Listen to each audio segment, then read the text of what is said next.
오늘 말씀은 읽으면서도 어려웠지요. 다니엘에게 하늘에서 일어날 일들을 환상으로 보여주신 사건입니다. 그런데 이 일들은 다니엘 때부터 이 세상이 끝나는 날까지 있어질 일들, 계속 있어질 일들에 대한 환상입니다.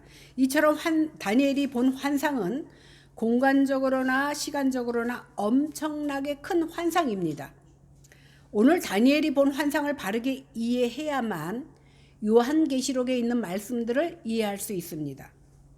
이렇게 다니엘이 본 환상을 간추려 놓은 7장은 두 부분으로 나눌 수가 있는데, 오늘 우리가 읽은 1장 1절에서 18절까지는 다니엘이 본 환상과 그것을 해석한 내용이라고 하면, 이어지는 19절부터 마지막 28절까지는 네 번째 본 짐승, 그것에 대한 해석을 말해주고 있습니다. 그러니까 오늘 여러분들이 읽은 것을 우리가 그 말씀으로 들어도 이어서 다니엘서 뒤에 부분과 또 요한계시록에 또 자세하게 나오기 때문에 여러분들이 4주를 빠지지 않고 계속해서 들어야만 이 내용을 이해할 수가 있습니다. 따라서 오늘 본문에 나오는 다니엘이 본 환상을 통하여 그 내용과 다니엘이 환상 속에서 본 네 짐승들이 무엇을 상징하는지 그것을 알아보고, 마지막으로 인자 같은 이것이 나오는데 그분이 누구인지에 대해서 생각해 보도록 하겠습니다. 그럼 다니엘이 본 환상의 내용을 살펴보도록 하겠습니다. 먼저 4절을 읽어보겠습니다. 시작. 첫째는 사자와 같은데 독수리의 날개가 있더니 내가 보는 중에 그 날개가 뽑혔고 또 땅에서 들려서 사람처럼 두 발로 서게 함을 받았으며 또 사람의 마음을 받았더라. 또 보니 이스라엘은요, 솔로몬의 아들 르호보암 때에 우리나라처럼 남과 북으로 갈라집니다. 그래서 북쪽을 이스라엘이라고 부르고 남쪽을 유다라고 부릅니다. 그런데 북이스라엘이 오랫동안 하나님을 배반하고 우상 숭배를 한 까닭에 아수르라는 나라를 통해서 주전 721년에 하나님께서 멸망을 시킵니다. 그러니까 남쪽 유다가, 지금 생각해보면 북이스라엘과 남쪽 유다가 합해야 우리나라 강원도 땅만 해. 그러니까 북이스라엘이 아수르에 망했다는 소식을 귀가 있으니까 다 들었을 거 아닙니까? 왜 죽었는지도 그들은 알았습니다. 그들이 하나님을 배반하고 우상을 숭배했기 때문에 하나님께서 멸망시켰다라는 사실을 듣고도 남쪽 유다 사람들도 여전히 우상을 섬기며 하나님을 기쁘게 하지 못하고 살았습니다. 그러다 보니까 하나님께서는 네가 이것을 보고도 150년이나 내가 참고 기다렸는데 너희들도 여전히 북이스라엘과 다를 바 없이 사는구나, 이렇게 생각하시고 마침내 바벨론이란 나라를 막대기로 사용하셔서 주전 586년에 유다도 망하게 됩니다. 바벨론은 한 번에 망한 게 아니라 세 차례에 걸쳐서 이 유다를 쳐들어오는데, 결국 바벨론 왕 느부갓네살 왕 때에 유다를 완전히 멸망시킵니다. 느부갓네살 왕이 유다를 처음 쳐들어왔을 때 그 다니엘처럼 똑똑한 청년들, 쓸만한 청년들을 자기 나라로 포로로 끌고 갑니다. 이 느부갓네살 왕이 어떻게 하면, 이제 나라가 넓어졌잖아, 유다까지 다 차지했으니까 이 나라를 잘 이끌어 나갈까라고 고민하고 있을 때 아주 이상한 꿈을 꿉니다. 그래서 왕은 자기 나라의 모든 박수무당들을 다 불러서 이 꿈을 해석해 보라고 시키지만 아무도 해석하지 못합니다. 그때에 다니엘이 하나님의 능력과 은총과 계획을 받아서 그 꿈에 대해서 일일이 풀어주게 됩니다. 이 일 때문에 다니엘은 요셉과 같이 그 나라에서 높은 자리에 앉게 됩니다. 오늘 다니엘서 7장에 나타나는 환상은 다니엘서 2장에 나오는 느부갓네살이 꾼 꿈과 연결이 되어 있습니다. 다니엘서 2장 31절에서 35절에 보면 오늘 7장 말씀은 다니엘이 본 환상이라 그랬잖아요. 근데 다니엘서 2장에 보면 느부갓네살이 꾼 꿈에 대해서 나옵니다. 어떤 꿈이냐 하면 어떤 큰 사람이 있는데, 이것이 신상이에요. 사람의 모습을 한 신상인데 머리는 금이고 은은 가슴과 팔은 은이고 배와 넓적다리는 노시고 종아리는 철입니다. 그리고 발과 발가락은 철과 진흙을 비벼서 만든 것으로 되어 있습니다. 그런데 갑자기 어떤 산에서 큰 돌멩이가 날아오더니 그 신상에 발을 칩니다. 그랬더니 그 신상이 산산 조각이 나서 태사를 이루어서 온 세계에 가득 차게 됩니다. 이런 꿈을 느부갓네살이 꾼 거예요. 이제 느부갓네살이 꾼 꿈을 해석하는데 다니엘이 이렇게 해석합니다. 금은 금머리라 그랬잖아요. 느부갓네살 왕 당신의 나라를 가리킵니다. 그리고 은노 철은 느부갓네살이 다스리는 바벨론 이후에 있을 새 나라를 가리킵니다. 이렇게 말을 하고 있습니다. 이 일이 있고 나서 50년 후에 느부갓네살은 죽습니다. 그런데 성경에는 이 이름이 나오지 않지만 느부갓네살의 아들 나보니두스라는 그 왕이 느부갓네살을 이어서 왕이 됩니다. 그는 나라를 확장하려고 계속 전쟁에 나가기 때문에 바로 취임한 이후가 아니라 얼마 있다가 자기 아들 벨사살이라는 사람을 왕으로 세요. 그러니까 자기는 쉽게 말하면 왕이 이 나라의 둘이에요. 자기는 계속 나가서 전쟁을 하면서 땅을 빼앗아 오니까 그 나라를 정치할 아들로 벨사살을 세운 겁니다. 그런데 이렇게 세워진 아들 왕이 하나님의 성전에 이 성물을 갖다가 잔치를 벌입니다. 그랬더니 어느 날 흰 벽에 손가락이 나타나서 글을 씁니다. 메네메네 데겔 우바르신. 이 뜻이 뭐냐 하면 내가 재어보고 달아보니까 근수가 나오지 않는다. 너 자격 없다 이 소리입니다. 그날 밤에 벨사살 왕은 죽고 바벨론은 망합니다. 결국 벨사살은 바벨론의 마지막 왕이 된다라는 소리입니다.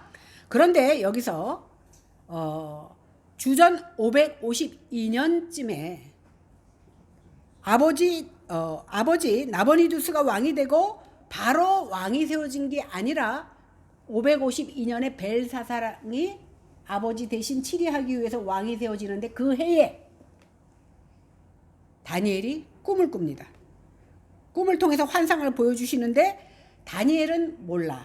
왜? 그 당시에 내 꿈이 나중에 요한이 본 환상과 똑같다는 걸 모르지만 우리는 알잖아. 그죠? 성경을 구약도 읽고 신약도 읽기 때문에 이 다니엘이 본 환상이 나중에 요한교실에 나온 환상과 똑같습니다.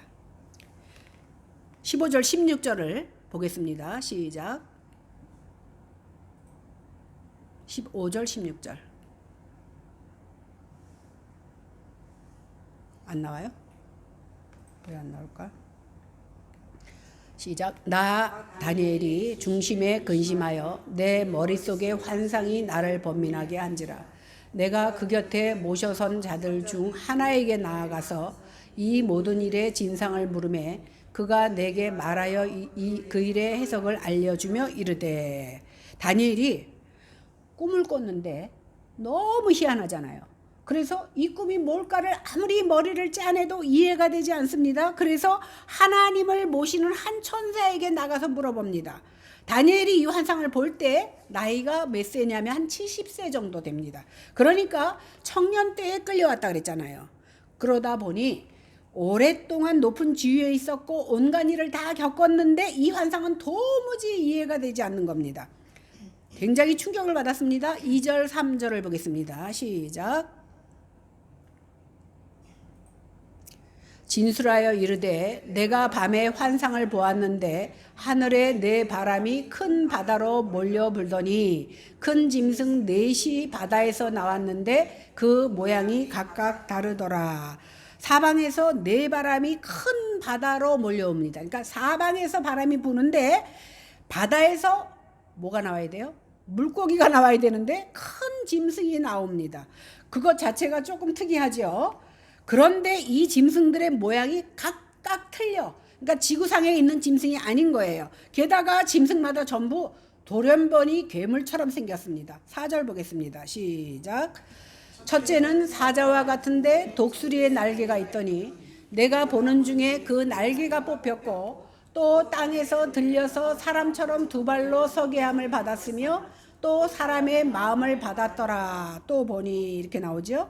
4절에 보니까 첫째 짐승은 사자처럼 생겼는데 독수리 날개가 달려 있어.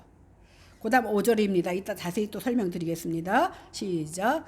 다른 짐승 곧 둘째는 곰과 같은데 그것이 몸 한쪽을 들었고 그 입의 이 사이에는 새 갈빗대가 물렸는데 그것에게 말하는 자들이 있어 이르기를 일어나서 많은 고기를 먹으라 하였더라. 둘째 짐승은 곰같이 생겼는데 한쪽 몸은 들고 있고 입에 갈빗대 3개를 물었다. 잘 기억하세요. 이따 설명 들을 때. 6절입니다. 시작. 그 후에 내가 또 본즉 다른 짐승 곧 표범과 같은 것이 있는데 그 등에는 새의 날개 넷이 있고 또 짐승에게 또 머리넷이 있으며 권세를 받았더라. 그러니까 지금 보는 우리 짐승은 우리가 본 짐승들은 다 기괴한 짐승들이잖아요. 이제 세 번째 짐승은 표범같이 생겼는데 날개가 4이나 있고 머리가 4개나 달렸어요. 그러니까 그야말로 괴물이죠. 그 다음 7절과 8절을 보겠습니다. 시작. 내가 밤 환상 가운데에 그 다음에 본 넷째 짐승은 무섭고 놀라우며 또 매우 강하며 또 새로 된 이가 있어서 먹고 부서뜨리고 그 나머지를 발로 밟았으며 이 짐승은 전의 모든 짐승과 다르고 또 10뿔이 있더라. 내가 그 뿔을 유심히 보는 중에 다른 작은 뿔이 그 사이에 나더니 첫 번째 뿔 중에 셋이 그 앞에 뿌리까지 뽑혔으며 이 작은 뿔에는 사람의 눈 같은 눈들이 있고 또 입이 있어 큰 말을 하였더라. 넷째 짐승은 한마디로 무섭고 놀라운데 강하기까지 하다고 성경은 말하고 있습니다. 게다가 생김새도 새 짐승과는 완전히 다릅니다. 뿔이 10개가 있는데 그 사이에 작은 뿔 사이에서 그 뿔 사이에 또 작은 뿔이 나 있는데 작은 뿔에 사람의 눈 같은 것들이 달려 있어. 근데 말까지 해, 짐승이. 그러니까 얼마나 무서운 짐승입니까? 그럼 다니엘이 환상에서 이렇게 바다에서 나온 4짐승을 보는데 그 4짐승이 무엇을 상징하는지 생각해 보겠습니다. 다니엘이요, 도무지 이 짐승이 사자면 사자고 독수리면 독수리여야 되는데 이것도 아니고 저것도 아니고 표범에 뭐 날개도 달리고 막 이러니까 도대체 이 짐승이 무엇인지 몰라서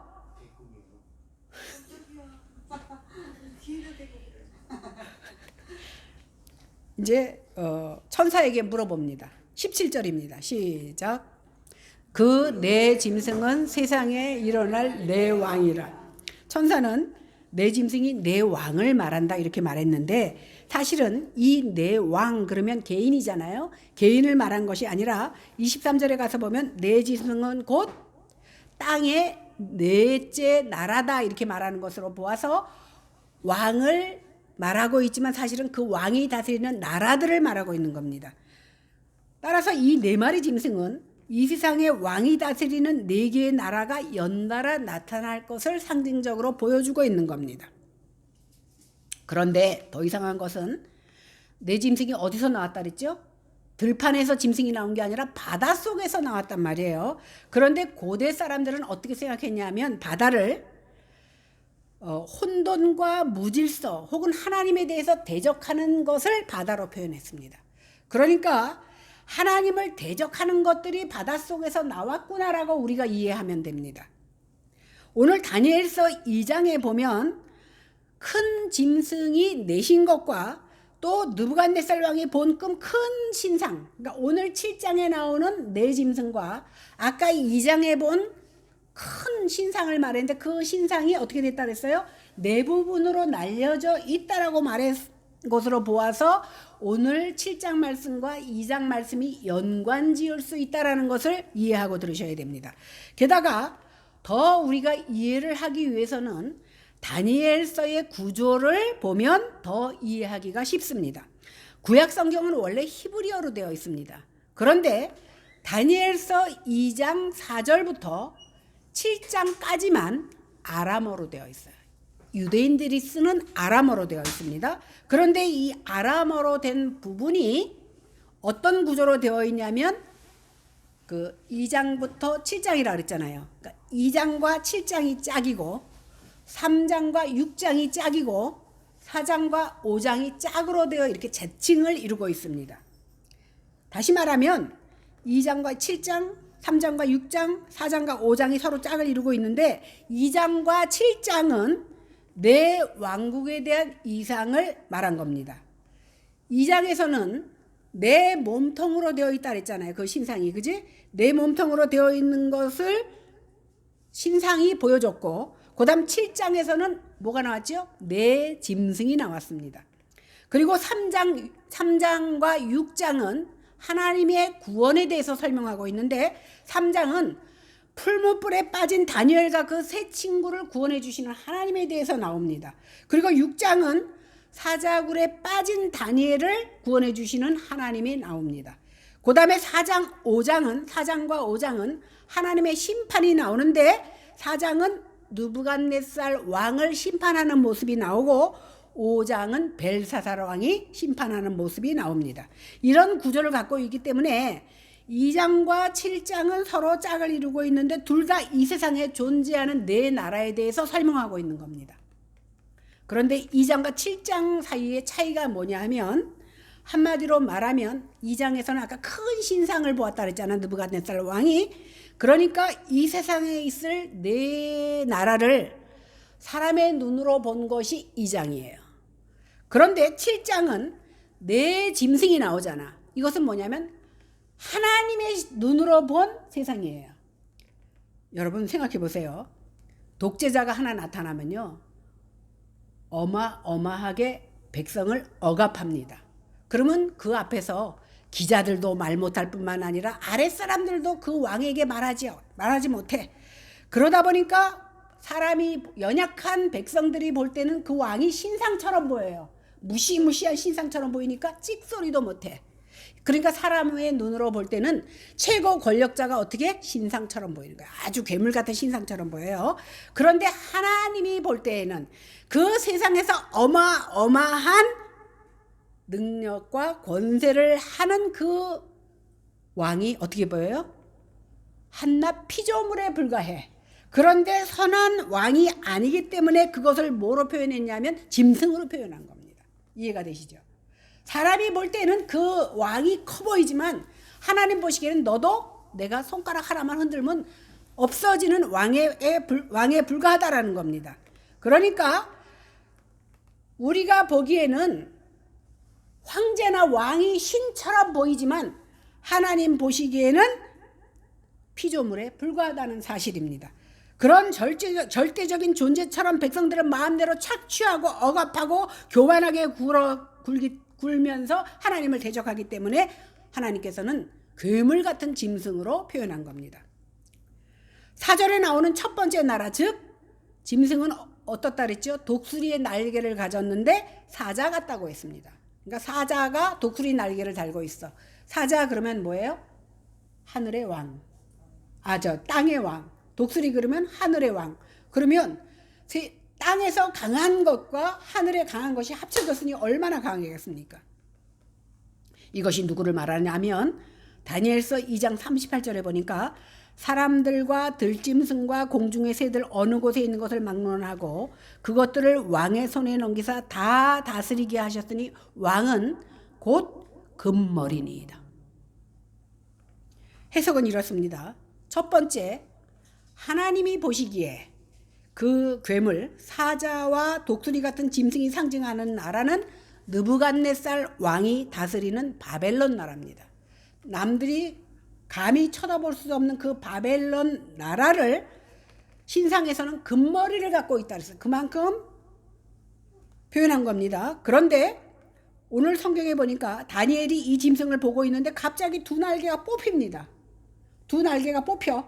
이 말은 뭐예요? 힘을 잃었다라는 겁니다. 그리고 사람처럼 두 발로 서게 됐어. 사자가 두 발로 섰는데 날개는 뽑혀버렸어요. 그리고 사람의 미움을 받게 됩니다.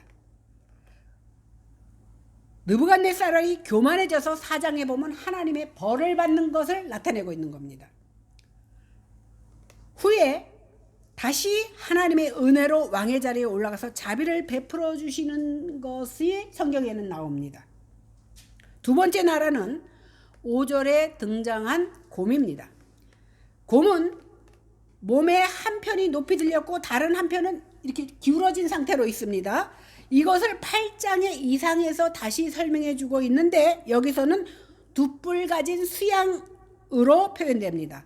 8장 3절에 보면 두 뿔을 가졌는데 나중에 난 뿔은 하나가 다른 뿔보다 긴 짝짝이 뿔이야. 몸만 짝짝이가 아니라 뿔도 하나는 길고 하나는 짧아.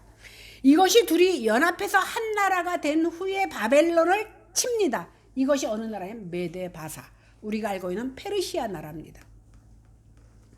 곰의 입에는 이미 갈빗대가 셋이나 있고 일어나서 많은 고기를 먹으라라는 말을 들었습니다. 이 말은 뭐냐면 메데바사, 페르시아가 바벨론을 친 다음에도 이 나라는 영토를 크게 넓힌다라는 뜻입니다.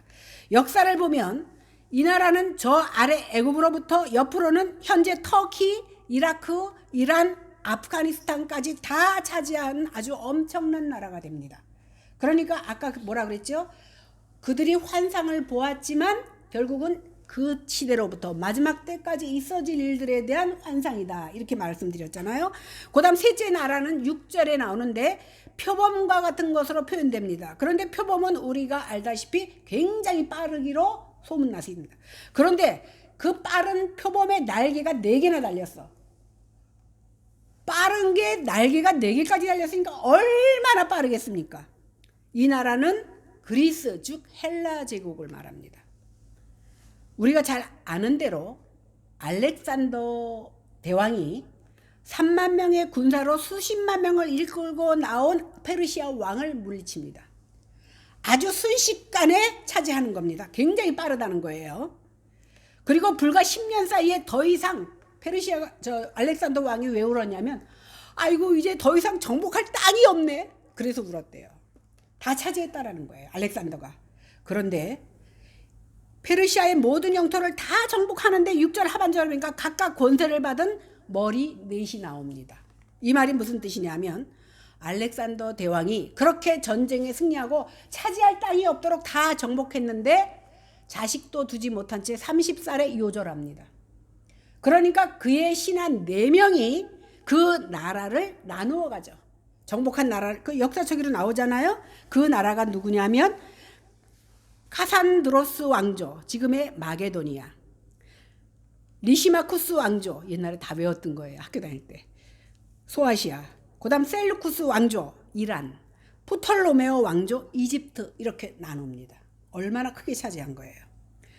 그 다음 4번째 나라는 7절과 8절에 보니까 무시무시한 괴물로 상징되는 나라인데 이 나라는 한마디로 넷으로 나뉘었던 그 나라들을 모두 무너뜨리고 세계를 통일시키는 나라 바로 로마입니다. 그렇다면 마지막으로 인자 같은 이는 뒤에 가서 또 계속 설명을 할 거기 때문에 다음 주에도 여기까지만 하겠습니다. 그렇다면 마지막으로 인자 같은 이가 누구를 가리키는가를 생각해 보겠습니다. 이해를 돕기 위해서 다니엘의 환상인 7장은 아까 2절에서 14절까지 배열이 어떻게 되어 있는지 살펴보겠습니다. 아까 우리가 다니엘서 2장 4절에서 7장까지 이렇게 구조가 짝을 이룬 거를 얘기했잖아요. 똑같은 구조입니다. 2장 그런 것처럼 7장도 마찬가지인데 먼저 바깥쪽인 2절부터 그러니까 다니엘의 환상이 2절부터 나오거든요. 2절부터 3절은 내 짐승이 나타납니다. 반면에 끝에 보면 14절까지가 환상이니까 13절, 14절은 인자 같은 이가 나옵니다. 그러니까 우리가 어떻게 구별할 수 있느냐면 짐승, 그 다음 사람으로 대조를 이룹니다. 그 다음에 4절부터 6절은 새 짐승이 등장합니다. 그 다음에 12절은 이 새 짐승의 운명을 말해주고 있습니다. 하나 이쪽으로 더 들어오면 7절이잖아요. 7절에 보면 네 짐승이 출현합니다. 넷째 짐승. 그리고 11절 하반절에는 이 넷째 짐승이 멸망하는 모습이 나옵니다. 8절에 보면 이 넷째 짐승의 작은 뿔에 눈들이 달렸고 큰 소리로 말한다 그랬잖아요. 이 끈뿔이 말을 하는 것이 나옵니다. 그런데 11절 상반절에 보면 이 작은 뿔이 큰 말을 하고, 그리고 9절 10절에 보면 왕의 보좌가 있는 장면이 나타납니다.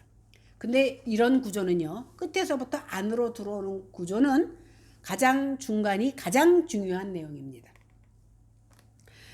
이것은 왕자가 나타난 장면인데, 앞에서 2장에서 7장에서 제일 중간에 있는 게 4장, 5장이라고 했잖아요. 거기 보면 하나님의 심판이 나타납니다. 그죠? 느부갓네살과 벨사사를 심판하는 내용이 나온다 그랬잖아요. 마찬가지로 7장에서 가장 강조되는 부분이 뭐냐면 왕자가 있는 부분이 나타나는 장면이 가장 중요합니다. 우리말에는 하나만 표현이 되어 있는데, 정확히 말하면 보좌가 하나만 있는 게 아니라 여러 개가 있습니다. 9절과 10절을 보겠습니다. 시작. 내가 보니 왕자가 놓이고 옛적부터 항상 계시니가 자정하셨는데, 그의 옷은 희기가 눈 같고 그의 머리털은 깨끗한 양의 털 같고, 그의 보좌는 불꽃이요 그의 바퀴는 타오르는 불이며, 불이 강처럼 흘러 그의 앞에서 나오며, 그를 섬기는 자는 천천히요 그 앞에 모셔선 자는 만만이며, 심판을 베푸는데 책들이 펴 놓여 있더라.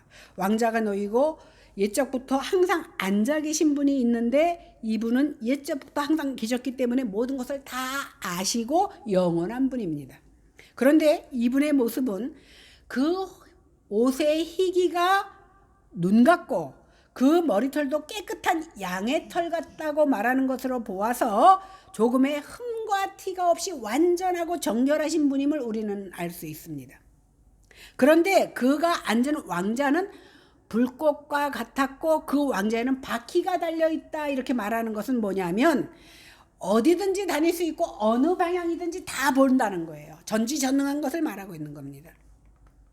그리고 이분 앞에 불이 강처럼 흘러나오고 그분 앞에는 심판을 베푸는 책들이 있고 진짜 심판을 베풉니다. 그러니까 이곳은 심판하는 법정으로 재판관이 여럿이 있는 곳이다, 이렇게 우리가 알 수 있습니다. 11절 보겠습니다. 시작. 그때에 내가 작은 뿔이 말하는 큰 소리로 말미암아 주목하여 보는 사이에 짐승이 죽임을 당하고 그의 시체가 상한파되어 타오르는 불에 던져졌으며, 하나님께서 넷째 짐승을 심판하시는데, 아까 그 넷째 짐승, 다른 짐승이 심판하는 것이 안 나오는 이유는 뭐냐면 가장 강한 것을 죽일 수 있는 하나님을 표현한 거예요. 타오르는 불에 던져버립니다. 이처럼 이분은 모든 자들을 엄정하고 공의롭게 심판하는 분이다라는 것을 우리가 알 수 있습니다. 13절 14절을 보겠습니다. 시작. 내가 또 밤 환상 중에 보니 인자 같은 이가 하늘 구름을 타고 와서 옛적부터 항상 계신 이에게 나아가 그 앞으로 인도되매, 그에게 권세와 영광과 나라를 주고 모든 백성과 나라들과 다른 언어를 말하는 모든 자들이 그를 섬기게 하였으니, 그의 권세는 소멸되지 아니하는 영원한 권세요 그의 나라는 멸망하지 아니할 것이니라. 여기 인자 같은 이, 그다음 옛적부터 항상 계시니, 이렇게 둘이 나오잖아요. 여기서 인자 같은 분이라는 말은, 인자 그러면 사람의 아들이잖아요.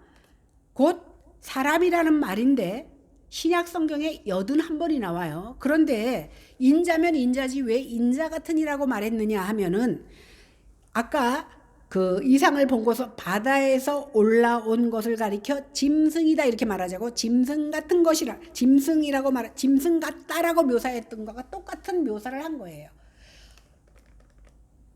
내 나라를 짐승에 비유하셨듯이 이 등장하신 분, 영원하신 분 말고 등장하신 분을 인자 같다라고 표현하면서 사람에게 비유한 겁니다. 그런데 이 옛적부터 항상 계시니 앞으로 나온 분이 구름을 타고 왔다고 말하는 것으로 보아서 누군지 짐작이 가죠? 여기서 구름 타고 다니시는 분은 하나님인데, 인자 같으신데 본질은 하나님이신데 다름 아닌 예수 그리스도를 표현하고 있습니다. 다니엘이 이 환상을 볼 때, 다니엘 때에는 아직 예수님이 오시지 않았어요. 우리는 이미 예수님이 오셨다, 하늘나라로 올라갔기 때문에 아, 이분이 누구구나라고 말하지만, 다니엘은 도무지 누군지 상상이 가지 않는 거예요. 그러니까 다니엘은 아직도 상상조차 못하는 그 예수님이 예수님을 환상으로 본 겁니다. 그러나 하나님이시지만 사람으로 이 땅에 오실 예수님이 바로 오늘 본문에 등장하는 인자 같은 이다, 이렇게 설명하고 있습니다. 그런데 이분이 옛적부터 항상 계시니 앞으로 나온 이유가 있습니다. 이분이 온 세상과 모든 민족과 나라들의 왕이시며 왕 중의 왕이시요 가장 위대한 왕이시요 영원한 왕이 되신다는 의미입니다. 아까 무시무시한 내 짐승으로 비유한 그 세상의 모든 나라들은 그것들이 제 아무리 강해도 어떻게 됐어요? 가장 강한 것도 하나님이 치시니까 멸망당했습니다. 그러나 영원하시고 위대하시고 왕이신 예수 그리스도가 다스리는 나라는 멸망하지 않고 영원하다라는 것을 비교해서 설명해 주고 있는 거예요. 세상이 세운 나라는 아무리 강력해 보여도 망할 수밖에 없지만 하나님이 세우시고 예수 그리스도가 다스리는 나라는 결단코 멸망하지 않는다는 것을 비교로 대조적으로 말씀해 주고 있는 겁니다. 예수님께서는 이런 멸망하지 않는 나라를 세우시려고 이 땅에 오셨고 그리스도를 주님으로 믿는 자들을 하나님 나라에 들어가게 하시려고 우리를 선택해 주셨다는 겁니다. 그래서 사도 바울은 골로새서 1장 13절 14절에서 이렇게 말합니다. 그가 우리를 흑암의 권세에서 건져내서 그의 사랑의 아들의 나라로 옮기셨으니 그 아들 안에서 우리가 속량 곧 죄사함을 받았느니라. 삶이 힘들고 불안정한 사람은요, 그것을 잊어버리려고 세상 즐거움, 다시 말해서 괴로움을 어디로 가? 술집에 가서 술 잔뜩 마십니다. 내일을 모르니까 하루하루를 그날 그냥 허망한 자기 유의를 즐기며 순간을 잊으려고 세상 방법을 씁니다. 그런데 누구라도 믿는 사람이든 믿지 않는 사람이든 예외 없이 고난과 역경과 슬픔은 찾아옵니다. 고난을 당하면 그들은 어떻게 이겨야 되는지를 모르기 때문에 세상 방법을 쓰고 또 불평과 원명을 하면서 자기를 학대합니다. 그러다 보니까 폐인이 되는 거거든요. 그런데 이 세상의 권세 잡은 모든 자들이 모든 것을 잡고 흔드는 것 같지만 배후에서 이 세상을 이끌어 가시는 분은 창조주 되시는 여호와 하나님이라는 사실입니다. 하나님은 마침내 하나님 나라를 당신의 뜻대로 이루실 것이고 우리는 그리스도로 말미암아 천국 백성이 되는 것이 끝입니다. 우리가 죽어서 하나님 나라 백성 되는 것으로 우리는 마무리된다라는 사실입니다. 많은 믿음의 선진들이 이것을 믿었기 때문에 죽음을 각오하고 믿음을 부인하지 않았습니다. 저는 이 시간 주의 이름으로 선포합니다. 왜? 연초기 때문에. 예배에 승리하지 않는 자는 결단코 복을 받을 수 없다는 사실입니다. 만일 예수를 적당히 믿었는데 복을 받았다면 이 복은 무너질 복입니다. 내가 주의 일을 할 때 하나님은 내 일을 대신해 주십니다. 그것을 믿지 못하니까 주의를 빼먹는 겁니다. 내가 사업을 하는데 열심히 뛰지요. 뭔가 되는 것 같아. 그러나 주님 없는 성공은 무너질 성공이라는 사실입니다. 제일 무서운 게 뭔지 아세요? 2층 올라갔다 떨어지는 거는 다리만 부러지면 돼. 너무 잘 돼갖고 제일 꼭대기까지 올라갔는데 떨어지는 사람은 어떻게 돼? 박살나는 겁니다. 안 그래요? 차라리 떨어지려면 조금 올라가서 떨어지는 게 덜 다쳐. 많이 올라가서 떨어지면 뼈도 못 추린다라는 사실입니다. 그런데 하나님께서 이러한 계획과 섭리 가운데 이끌어 가신다는 사실을 알지 못하니까 어떻게 해? 내가 마음대로 내 생각대로 주일도 빼먹는 겁니다. 당장 눈앞에 보여지는 그 어려움 때문에 하나님을 보지 못하고 사는 성도가 우리 중심교회는 하나도 없었으면 좋겠습니다. 어렵고 힘들고 속상할 때 하나님께서 이끌고 계시는 이 세상에서 하나님이 다니엘에 보여주신 그 환상을 생각하고 영원한 왕 되신 예수 그리스도가 우리를 인도하신다는 사실을 깨달아 알았을 때 우리는 우리가 상상치 못한 놀라운 체험을 하게 된다는 사실입니다. 여러분 생각해 보십시오. 넷째 짐승이 나타났을 때 느부갓네살 왕의 권세가 얼마나 컸으면 큰 거인 같은 신상으로 나타났고 금의 모습으로 나타났고 그는 백성을 억압하고 자기 마음대로 이끌어갔지만 하나님께서 마지막 종을 치니까 어떻게 됐어요? 그냥 망해버린다는 사실입니다. 우리에게 두려운 존재일지라도 세상은 끝이 있다는 사실입니다. 그러나 우리의 영원한 삶을 보장해 주시는 예수 그리스도 인자 같은 이는 어떻게 된다고? 우리의 삶을 끝까지 책임져 주신다는 사실입니다.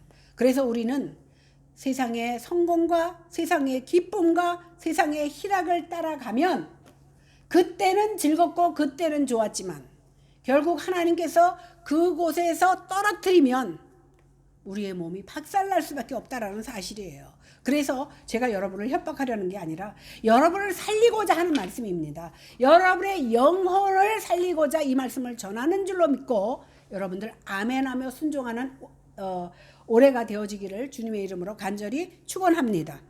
기도하겠습니다. 살아계신 아버지 하나님, 은혜를 진심으로 감사를 드립니다. 부족하고 연약한 저희들에게 지혜를 주셔서 오늘 주신 말씀을 통하여 깨닫게 하시고 깨닫는 대로 순종하며 살아가는 저희들이 다 될 수 있도록 하나님 역사하여 주시옵소서. 이어서 다니엘서 뒷부분과 요한계시록 13장에 나타나는 말씀들을 통하여 하나님께서 계시의 말씀을 주실 때에 저희들을 지혜롭게 하시고 주님의 말씀을 깨닫는 은혜를 더하여 주실 줄로 믿고 감사드리며 예수님 이름으로 간절히 기도했사옵나이다. 아멘.